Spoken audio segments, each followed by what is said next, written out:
Along with Shi Davidi and Shi, when you consider the two acquisitions they made for their Major League roster on the deadline day and the two players they've added over the last week, there's a big difference from what they gave up last year for their big haul.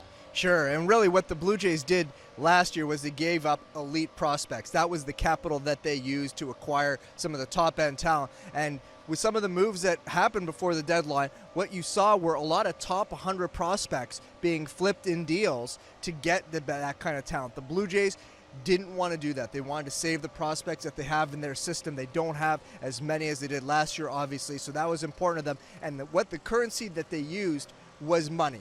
They took on Francisco Liriano's money, and not only did they get him, but as a result, they managed to get two prospects as well to help bolster their system. So a very different approach to the deadline this year compared to last for the Blue Jays, but in both cases, they managed to address different sets of needs. Another difference was last year, they had a rental in David Price. This year, they have their five-man rotation pretty much set for 2017. Well, they do get an extra year of control with Francisco Liriano, and he's due $13.7 million almost next year. And I think that's part of the reason why the Pirates were looking to make this move. They got younger and cheaper with Drew Hutchison, and to get rid of the money, they were willing to send two prospects over to the Blue Jays. And those two prospects, catcher Reese McGuire, a first-rounder 2013, and outfielder Harold Ramirez, they come into the Blue Jays' top 10 list of prospects right now and bolsters their system.